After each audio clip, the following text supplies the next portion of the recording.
So, good morning once again. Nice to be back here with you.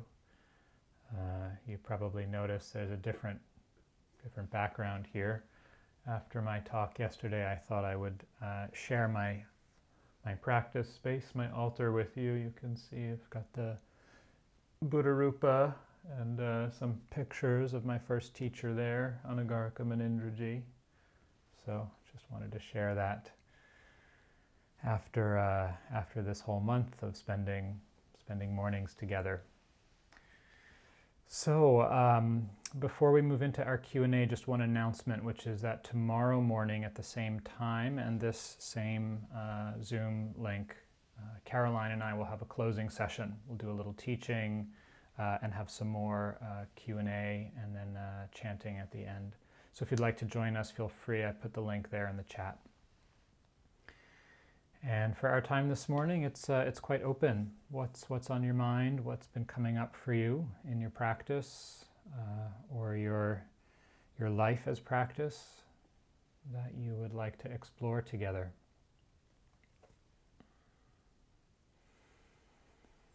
So I'll just read the question or comment. Wholeheartedness, feelings of loss arose for me, grief and resistance. By committing fully, by practicing devotion wholeheartedly, will I lose something of myself, some agency and sense of myself? Thank you. Yeah, I think it's natural for some fear to come up, some sense of uncertainty when we think about fully committing to anything, right? Because by definition, choosing one thing means leaving something else out. So I think this is a very natural response in the heart. So the question comes up: what are you leaving behind, right? My experience is one isn't leaving behind any sense of agency. In fact, you're actually activating your agency more by fully engaging with something. I'd say what you're leaving behind is the sense of ambiguity, waffling,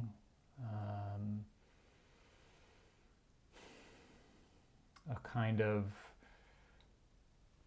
basically we're leaving behind the unskillful aspects of our mind and fully committing to the skillful, wholesome ones. And so I would say two things. Is that one, there's an aspect of that fear or grief that I think is natural, but some of it seems to be, in the way you're describing it, like losing yourself or losing some agency, that there's some misunderstanding. And so what I would encourage is, I would encourage you to practice with it, right? Explore what's it like to fully commit wholeheartedly to anything, to washing the dishes, to being present with a friend. When you sit, really sit, give it your wholehearted attention. And that doesn't mean the mind's not going to wander. It just means there's a different kind of energetic container around it, and see what comes up. Stay with the investigation of that fear or grief or sense of loss, and see what's actually real or true about it and what isn't. So, thank you. I hope that's helpful. Another comment or question here. I've studied for a number of years, but I'm unable to sit and meditate without multitasking. So I want to know what you mean by multitasking. Like, are you looking at your phone, or does that mean maybe your mind is doing something else at the same time? I attend a number of sessions each week, but can't really give it the focus it deserves. I've attended a number of residential retreats and am more successful, but I need a structure, such as deprivation of my gizmos, etc., to really get quiet. I believe if I can do this more intensely, it will help me internalize the teachings I understand intellectually. Yeah, thank you so much for the comments and for your openness and honesty with that challenge you're facing around the kind of tendency of the mind to always have something else going, right? The multitasking and the difficulty of disengaging from technology and devices and distraction as well as there's a certain wisdom, I think, in maturity, even in recognizing the difference between an intellectual understanding and a felt embodied understanding. So I think the fact that you are aware of all of that is a great sign. It's progress, and it means that you're asking the right questions and that you have enough understanding to recognize the direction to go in. So I share all of that hopefully to offer some encouragement for right where you are. And also I want to, the next thing is I want to normalize everything you're sharing about distractedness and the fixation on either multitasking or, getting lost in the devices. This is the world we live in, and for many of us, our surroundings are constantly reconditioning our minds to be distracted, to multitask, to jump from one thing to the next, to always be looking ahead. So as you point to, this is the value of taking time for silent retreat, to step out of this environment of the modern world and get a taste of what it's like to condition the mind in another way. So how to work with this, right?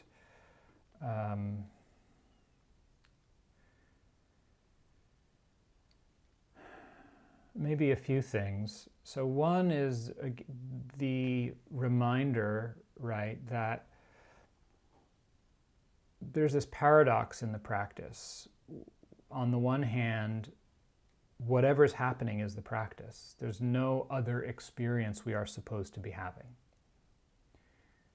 And the paradox is that, and at the same time, there is a value placed upon the mind settling, having clarity, and understanding the nature of things. This was very hard for me earlier in my practice. I struggled a lot against the distractedness of the mind because I was so enamored with the possibility of insight that whenever the mind wouldn't settle, I would get very frustrated and upset. I'm not doing it right. I'm not making progress. It took some time to understand and recognize two things. One, that settledness comes not from wanting it, but from relaxing with what's happening.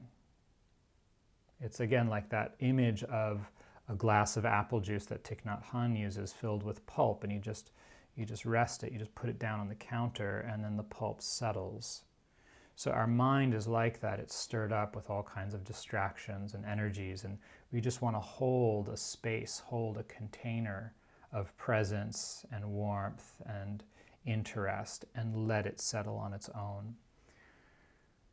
That was the first thing that it took time to learn. The second thing that it took time to learn was that the process of being with the distracted mind, the unfocused mind, the multitasking mind, the disturbed mind, is in itself liberating and insightful.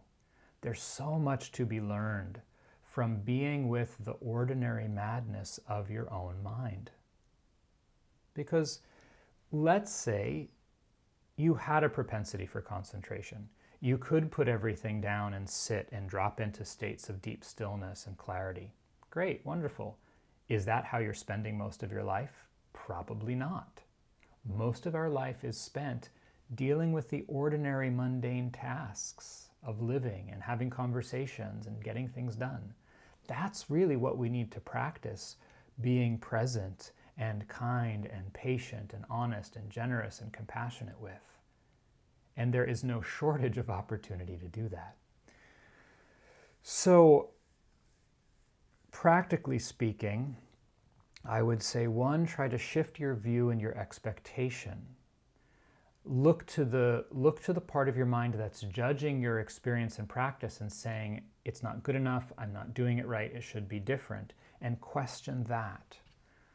What would it be like to acknowledge or consider whatever's happening when you sit down to be exactly the right teaching you need, exactly the right practice?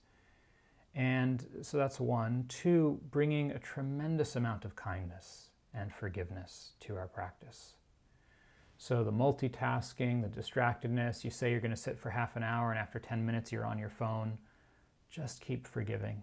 Just really, the more you can bring a spirit of unconditional love and forgiveness to yourself in this practice, the easier it will be, the more joyful it will be, and the more, ironically, you will make progress, because that creates the conditions for things opening. And this is not a kind of permissiveness. It's not like, well, Oren said be forgiving so anything goes. No, we still commit.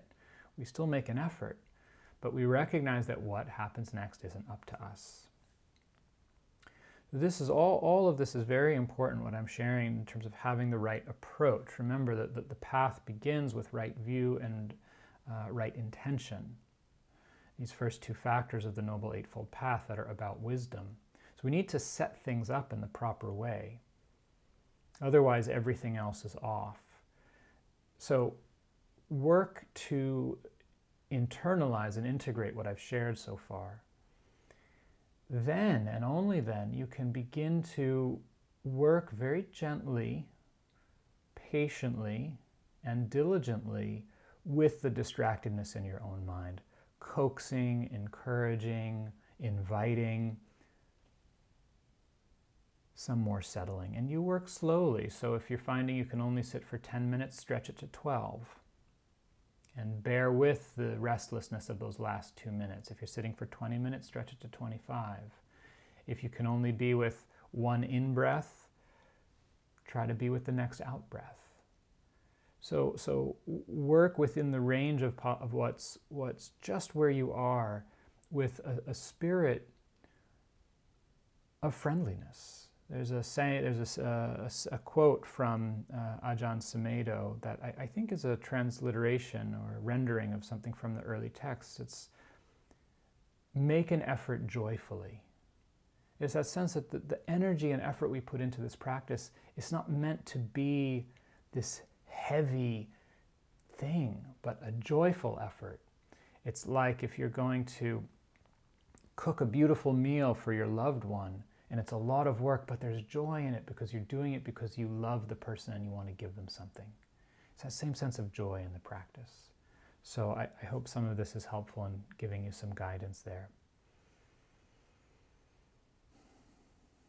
So I'm seeing wonderful questions here, and I'll just keep going and see how many of them I can get to. Half a year ago, I made a new friend whom I started dating soon afterwards, introduced him to mindfulness, and throughout the time that I've known him, we've had very interesting conversations about practice, Buddhism, etc. He started his own practice and has expressed his gratitude to me many times, saying that those conversations have helped him to see the world in a completely new way and give new meaning to his life. How beautiful, wonderful.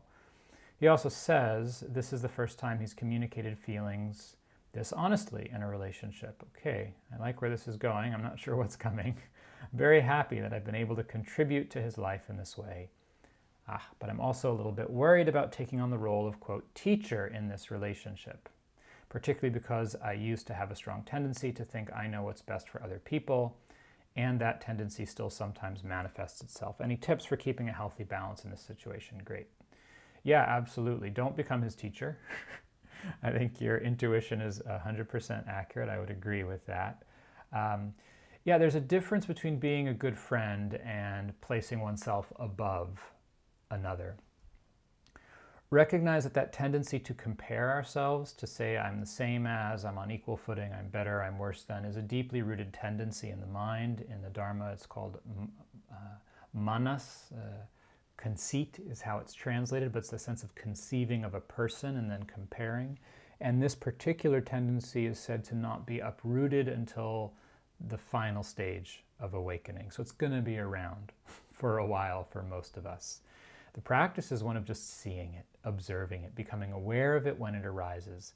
You don't have to make it go away. So I would share this intention with your friend and let him know, hey, like I've got this pattern, this tendency. I love our conversations and I'm happy to keep exploring, but I want to do it as peers. And ask for his support. If you ever notice me moving into the role of teacher, I want you to call me on it, because that's not where I want to come from, and I don't think it's healthy for our relationship. And just make it a practice to just be mindful of it. All right, next question. How to work with those thoughts during meditation that feel very productive, or you're aware of seeing a problem or issue in your life from a different perspective. It's very seductive to keep with these thoughts and experiences. Thank you for this question. For me, it's an important one, and one that often gets misunderstood, I think, in the instructions and teachings. Or I should say, misheard from the instructions. So the instruction to not get involved with thoughts, to notice thinking and come back to your anchor, to the breath, is a particular phase of practice. As I explored earlier this week on Monday, if you weren't there, you can go back to the recordings, either on my YouTube or the Dharma Seed. We looked at these two phases, the shamatha and the vipassana, the exclusive phase of practice of shamatha and the inclusive phase of vipassana. So when you recognize that what's needed is the focus more on steadying the mind, that inclination, then yes, those thoughts are actually going to dissipate the energy in your mind. And in that case, you would want to disengage from them, because it's just going to continue this kind of stirring. Once there's some stability in the mind, then it's fine to include whatever's happening in your awareness. And I'm guessing if you're having shifts in perspectives, what is I refer to as a kind of personal insight. It's a layer or level of insight where we see and understand aspects of our particular life from new perspectives. This is something that's quite normal and in the Dharma, and is a certain sign of the mind shifting, because there's a new clarity, and we're no longer locked in only one angle of seeing things. So this is quite helpful, and we want to actually learn from this. So the misunderstanding that you're pointing to, this tension you're experiencing, is a sign that you are outgrowing a previous notion about what the practice means in relation to thoughts and content, that all thoughts and content need to be put down and not engaged with. Well, what's more the case is we need to evaluate what thoughts are and content can we learn from, and which ones are not helpful. So the Dalai Lama talks about the difference between a valid and an invalid thought. So recognizing which thoughts are helpful and true and accurate, and which thoughts are not helpful. The task here and the challenge is, when a useful, valid thought arises, like some new perspective or insight, how do we learn from that without getting caught up in it? And this is the part that we explore in the practice, is the capacity to be aware of thinking without getting lost in it. So when these productive perspectives and thoughts come up, notice the difference between sort of holding your seat. You're still very rooted in the present, with the body, with what's happening, and taking in the information. There's kind of a like, oh, that's interesting, okay, that's worth looking into. It registers. And, oh wow, okay, yeah, let's think about that. And then getting pulled into the train of associative thinking, and you actually lose presence. Now you're just in the realm of thought. That's what's not useful. So what we're looking to learn how to do is how to maintain a steady, aware, grounded knowing of what's happening, and to allow the thoughts, the associations, the perspectives to come and go within awareness. So that's the first thing to begin to explore. Can you hold your seat as these thoughts and perspectives come through? The next thing, when you can begin to do that, then you can sort of pivot within your meditation to a kind of exploration of a particular problem. So something comes up about a relationship or work, and you've got a new perspective on it. Okay, wow, this is worthwhile. I'd like to pursue this some. you can engage the mind in a process of reflection that is not dissipating the steadiness or clarity of the mind. And here, the object or theme of your meditation becomes this particular situation or problem. But you're still anchored in the body and in the knowing, the awareness of what's happening.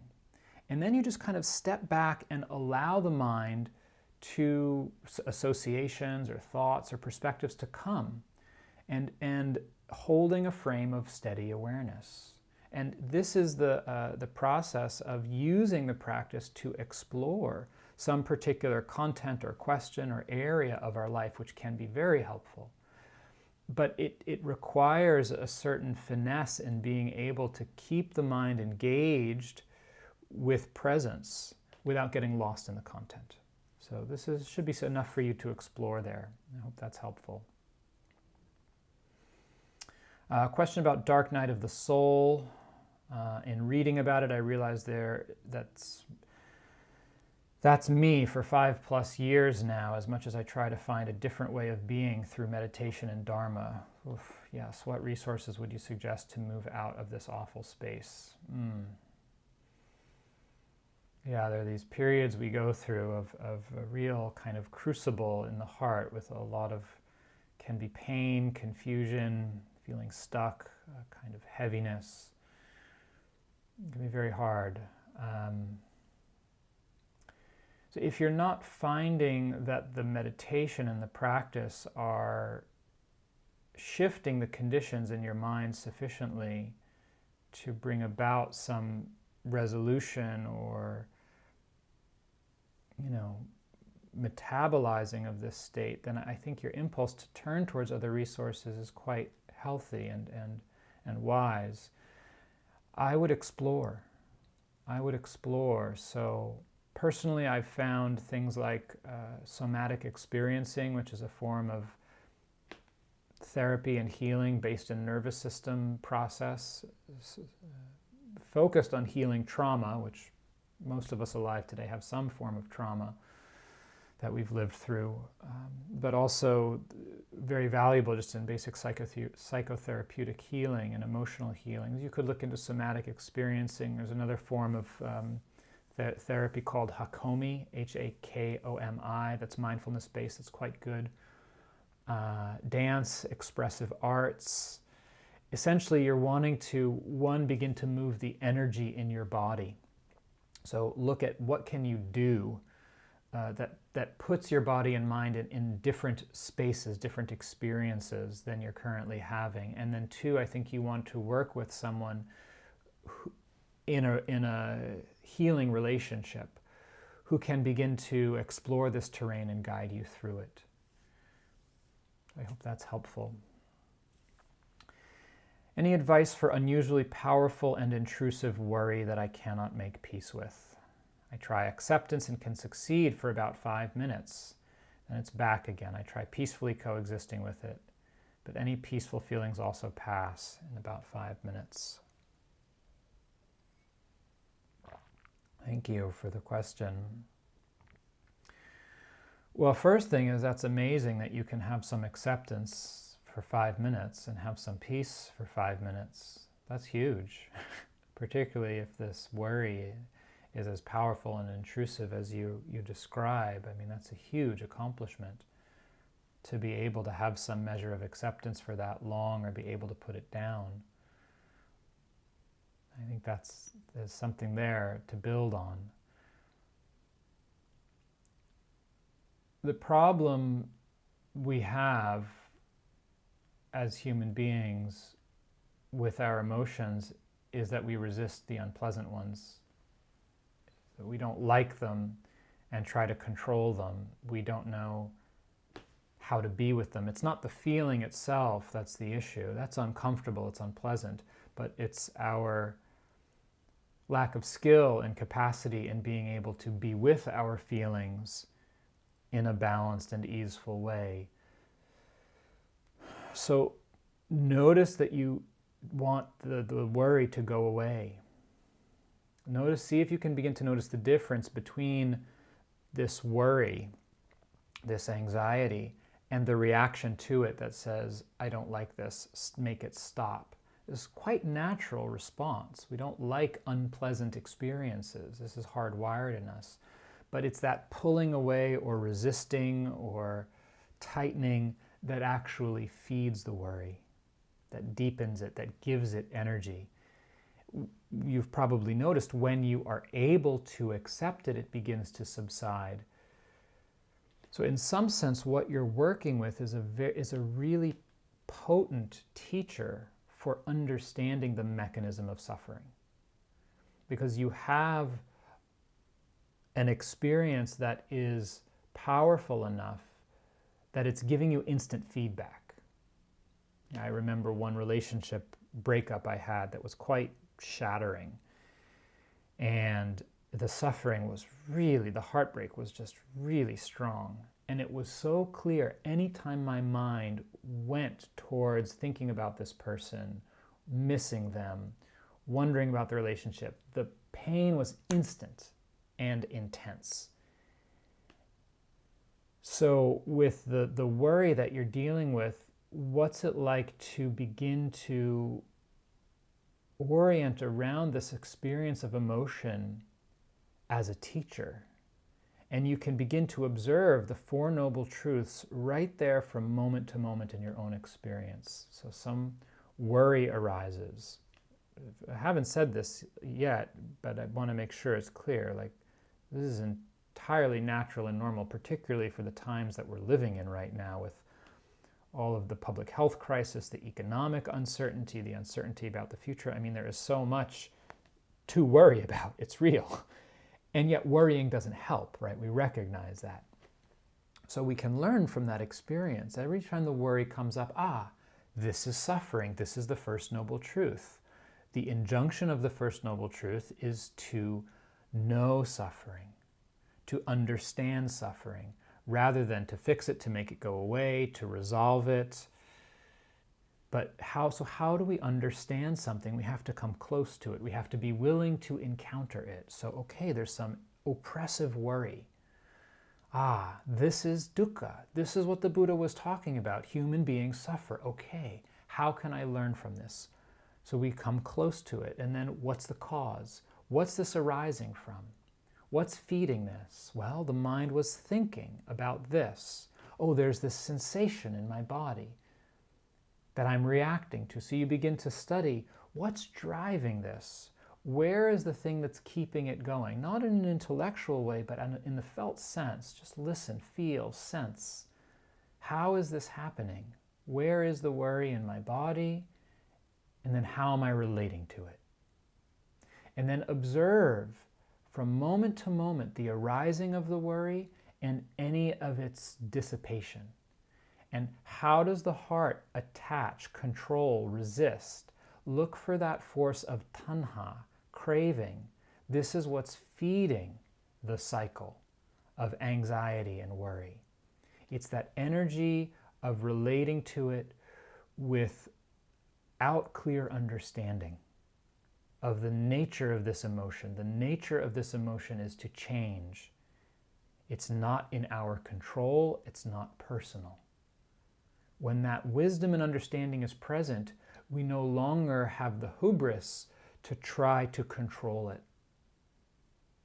It's when we try to control it and manipulate it and resist it and fix it that we get entangled and suffer. And you can observe that process from moment to moment. The arising of control and resistance is also not up to us. That just comes and goes due to causes and conditions. But it's the bearing witness to that process of the resisting and the not wanting it and the make it go away, and then something relaxing and releasing, and then not wanting it and resisting it and getting entangled, and then something releasing. That's the arising and the ending of suffering right here and now in our own experience. The knowing of that, the witnessing of that is the path. And the more we bring our heart's full awareness to that process, the more something profound is learned about the process of letting go, which really, as many people point out, is about letting be. We can't let go. We don't let go. We are, by definition, what's holding on. Allow things to be, and then they let go on their own. I hope that's helpful.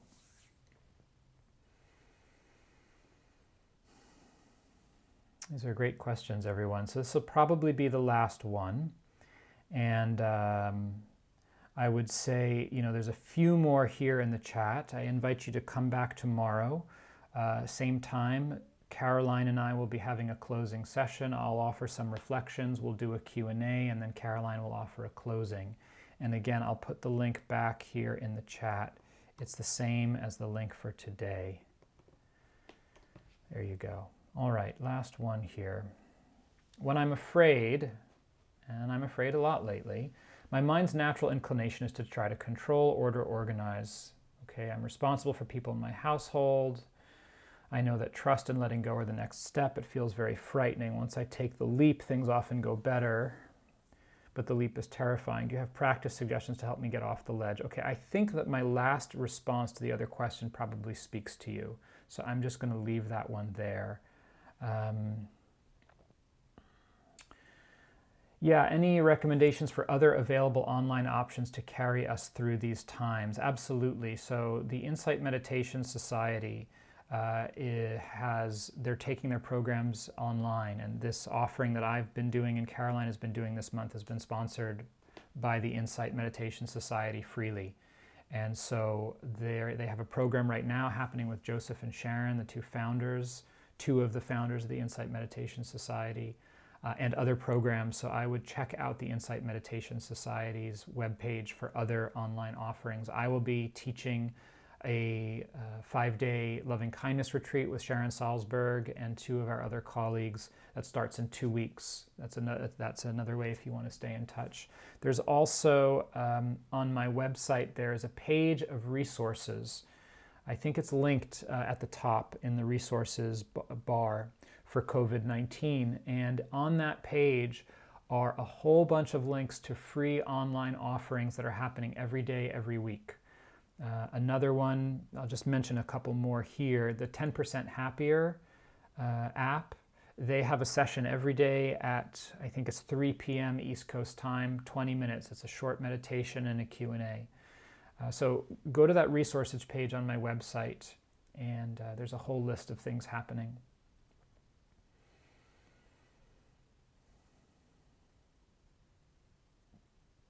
So maybe last one here. I know I said the last one would be the last one. As we become more conscious spiritually and meditate, our hearts often become more open.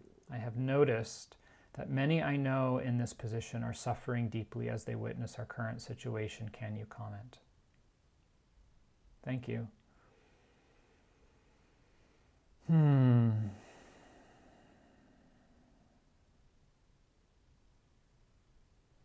This practice is about opening to the way things are. And the way things are is that we live in a violent society. We live in an unjust, unequitable world where there's immense suffering. And so as the heart opens, we open to everything. We open to the peace and the joy and the beauty, and we open to the pain and the tragedy and the heartbreak. This is the fullness of life.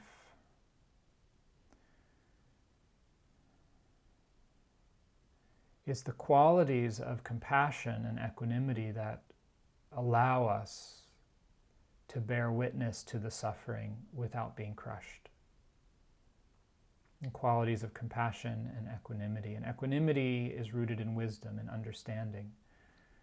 Compassion is the caring of the heart that seeks to alleviate the suffering, that helps us to respond, to act, to do what we can. I don't have an answer for you. It's one of the things that I talk about with my own teachers and colleagues, and this is the predicament of human existence, right? And particularly the challenge of our times where we have access to so much information. I think it's important to regulate and to moderate our intake, particularly of the news, I have an article on my website on tips for staying balanced with the news. You might check that out. Make it a practice. Opening to suffering is a practice. It's the core of this path in many ways. And the Bodhisattva path, this turning of the wheel that comes with Mahayana Buddhism, is about how we meet that suffering and the immense power of the compassion of the heart to vow to help, to be there as a support. I think that part of being alive today is the responsibility, one, of bearing witness to all that's happening on our planet, not just to the human species, but to other species. And two, seeing what we can do to help. That's what my understanding is, what we are called to. Because what other choice do we have, right? To shut off, to close down, to look the other way. It's not easy. And this is the gift of the practice, is that we have tools. We have a path, we have supports, we have each other, we have Sangha, we have the example of those who have come before us, we have the teachings, we have the vision of the Buddha and his awakening and the potential in each of us for freedom and awareness and profound love. And we use these as a guide. All right, everyone. Thanks for joining me this morning. I hope to see you tomorrow for our closing of this month of teachings. I do want to mention again something I think I mentioned last week, which is, if you're in a position to support the Insight Meditation Society, donations are wholeheartedly welcomed. There's no obligation. These teachings have been offered freely in the spirit of generosity, both from Caroline and myself and the Insight Meditation Society. And our meditation centers are struggling to stay afloat right now. And so if you are in a position where you do have the resources, I know many of us are struggling economically, and so there's no demand here. It's a real joy to be able to offer this. And if you have resources and feel moved to contribute to support the Insight Meditation Society so that we can continue doing this in so many other ways, you can go to www.dharma.org, dharma.org, and make a contribution to the Insight Meditation Society. All right. Thanks, everyone. It's been a real joy to be here. I hope to see you tomorrow morning.